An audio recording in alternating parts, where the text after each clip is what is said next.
That little blue label, it's on your refrigerator, your dishwasher, your computer. 90% of American households recognize it instantly. We've been trained to trust it, to believe it means energy savings, environmental protection, and quality.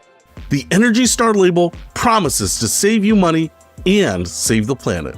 But what if this trusted symbol of American efficiency isn't what we've been led to believe? What if the program that's claimed to save Americans over $500 billion since 1992 has been operating with shocking vulnerabilities that call its very credibility into question? Today, we pull back the curtain on one of America's most recognized government programs, from alarming scandals involving gas-powered alarm clocks to the pitched battles over its future.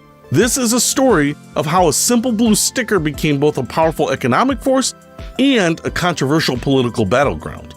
The birth of a blue icon. The year was 1992. The Cold War had ended. The environmental movement was gaining momentum. Americans were becoming increasingly concerned about energy consumption and pollution. Under the administration of President George H.W. Bush, the Environmental Protection Agency launched a voluntary program designed to identify and promote energy-efficient products.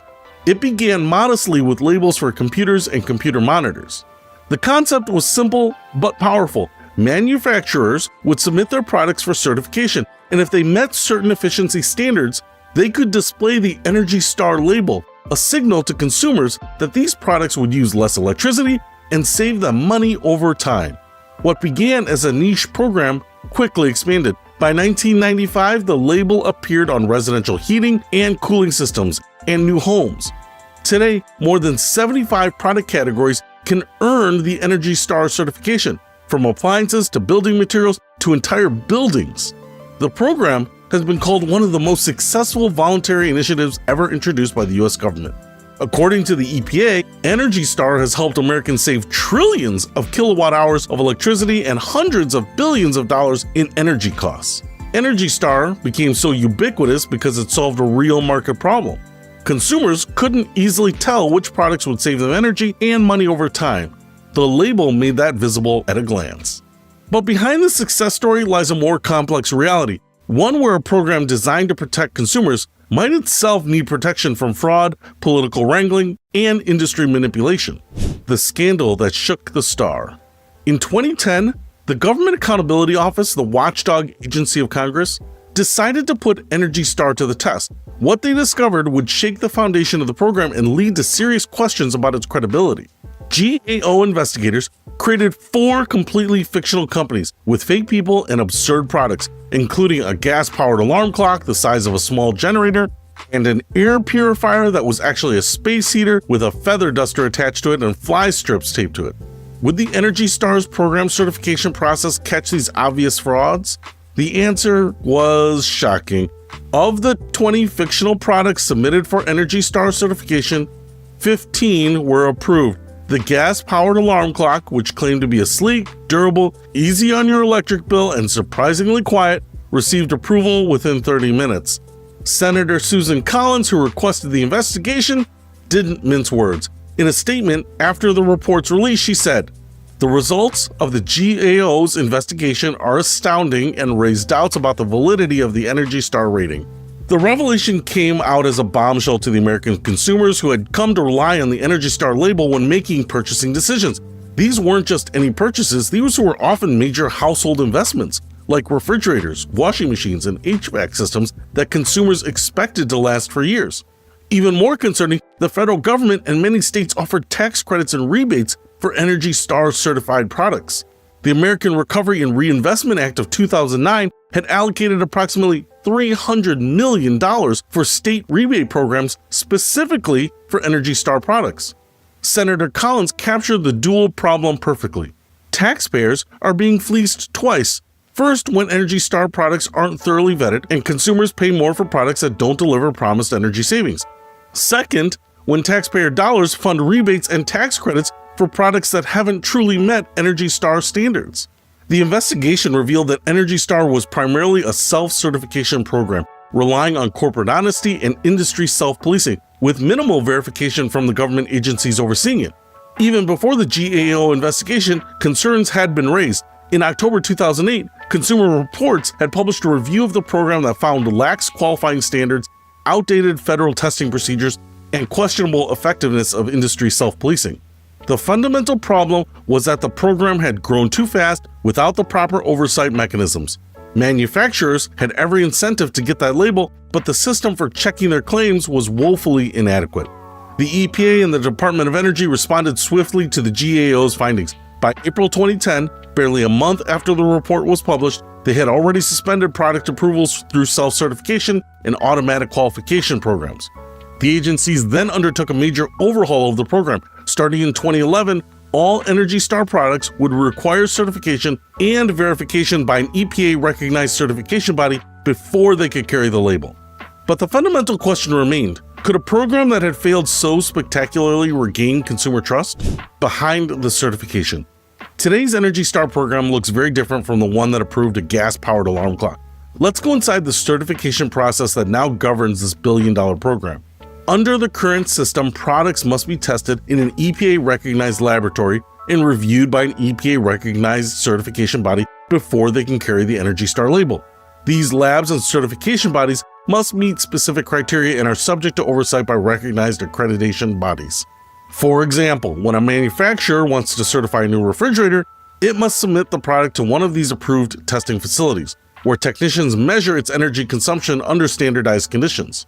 A certification expert explains, the third-party certification process added crucial independence to the system.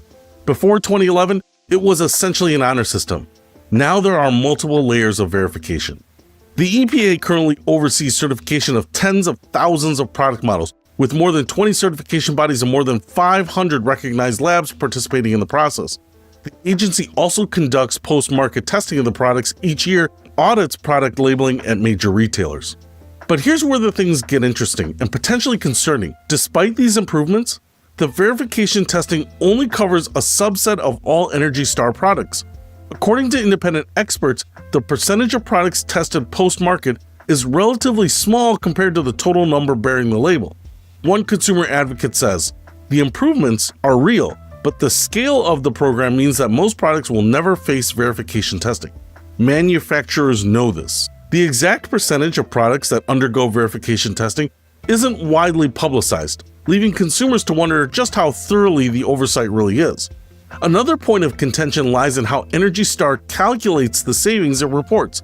Critics have pointed out that the program's savings calculator uses assumptions about energy usage and product lifespans that may not reflect real-world conditions for the average consumer. One energy researcher says, the savings numbers aren't fabricated, but they represent ideal scenarios. Your actual results may vary significantly based on how you use the product, local energy costs, and other factors. There's also an intriguing question that neither the EPA nor the Department of Energy has fully addressed. How does the push for energy efficiency affect product durability? Some industry observers have suggested that the emphasis on efficiency may come at the cost of longevity for certain products. If an energy-efficient appliance fails after 5 years instead of 15, the manufacturing energy cost and landfill impact could potentially offset the efficiency gains. While this theory remains speculative without comprehensive studies, it raises important questions about how we measure the true environmental impact of our purchasing decisions. The economic powerhouse. Whatever its flaws, Energy Star has become an economic force to be reckoned with. The estimated annual market value of Energy Star product sales is around $100 billion. According to the U.S. Energy and Employment Report from 2016, approximately 290,000 American workers are involved in the manufacture of Energy Star certified products and building materials. Some current estimates suggest the number has grown to over 750,000 jobs across manufacturing, retail, real estate, and energy services. The program has expanded far beyond individual products.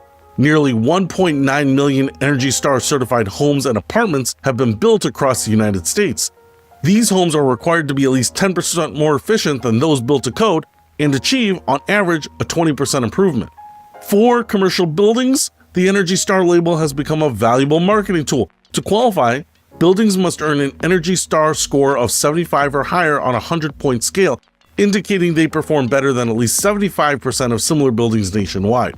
A real estate expert says, for commercial properties, Energy Star certification often translates to higher property values and rental rates. it's a competitive advantage in the marketplace. The economic impact extends to government incentives as well. Energy Star certification is tied to various tax credits and rebates at both the federal and state levels. Home builders can claim a $2,500 federal tax credit for building to Energy Star standards, while homeowners can receive credits for installing Energy Star certified doors, windows, and other components. But the most direct impact for many Americans comes in reduced utility bills. According to the EPA, the average household that chooses Energy Star products saves approximately $450 annually in energy costs. There's also a broader benefit to the energy system as a whole. Energy-efficient appliances reduce strain on the electrical grid, potentially lowering the risk of blackouts during peak demand periods and reducing the need for power plants. An energy grid expert explains, energy efficiency programs like Energy Star are the cheapest form of energy resource we have. It's always less expensive to save a kilowatt hour than to generate a new one.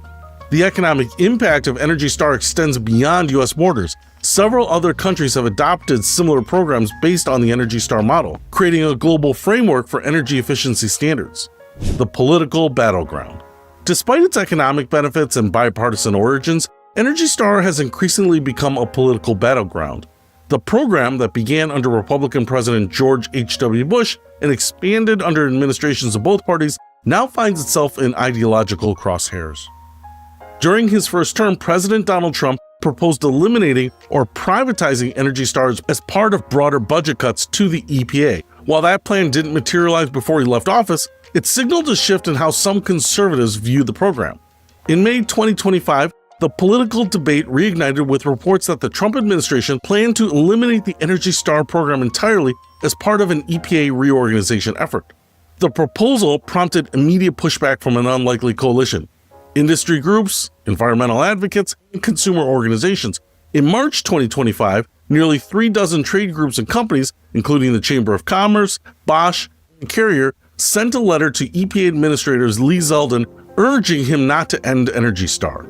An industry representative explains, eliminating it will not serve the American people. The Energy Star brand is highly recognizable to consumers, and its elimination would likely be supplanted by initiatives that drive results counter to the goals of this administration. Critics of the program, however, argue that Energy Star represents unnecessary government intervention in the marketplace. They suggest that in an age of easily accessible information, consumers can make informed choices without government certification programs. One free market advocate explains, if consumers demand energy efficiency information, businesses will provide it without government involvement. Private certification organizations could play this role more efficiently. The debate extends beyond Energy Star to efficiency standards more broadly. Critics have argued that mandating efficiency can result in products that cost more upfront and don't perform as well in the long run, while supporters counter that efficiency standards drive innovation and long-term savings. At the center of this debate are some striking numbers. Energy Star costs about $50 million annually to operate, less than 1% of the EPA's budget, while purportedly generating billions in consumer savings. According to supporters, that's a return of roughly $350 for every federal dollar invested. Senator Susan Collins explains, I know that my constituents like knowing what the energy usage is of a particular appliance so that they can factor that into their buying decisions. The program's future remains uncertain, caught between those who see it as an effective market-based solution to energy consumption and those who view it as a government overreach. What's clear is that after more than 30 years, Energy Star has become deeply embedded in American consumer culture and the marketplace. The blue label's future. That little blue label that started on computer monitors in 1992 has grown into one of America's most recognized symbols, appearing on everything from light bulbs to skyscrapers. It has weathered scandals, adapted to criticism, and become a powerful economic force. The Energy Star program today is dramatically different from the one that approved a gas-powered alarm clock in 2010. The scandal exposed serious vulnerabilities that threatened the program's credibility, prompting a complete overhaul of the certification process. For millions of Americans, Energy Star remains a trusted guide in purchasing decisions, promising energy savings, lower utility bills, and reduced environmental impact. The program claims to have prevented about 4 billion metric tons of greenhouse gases, equivalent to the annual emissions of over 900 million cars. Yet, Energy Star's future remains contested, caught in larger debates about the proper role of government in setting standards and shaping markets. As energy costs rise and climate concerns grow, the stakes of this debate only increase. Whatever happens next, The story of Energy Star offers a fascinating window into how government programs evolve, how they succeed and fail, and how they become embedded in our daily lives. That little blue label on your refrigerator somehow represents not just a promise of energy savings, but a complex history of good intentions, embarrassing failures, successful reforms, and ongoing political struggle. So the next time you see that familiar star, you'll know there's far more to the story than meets the eye.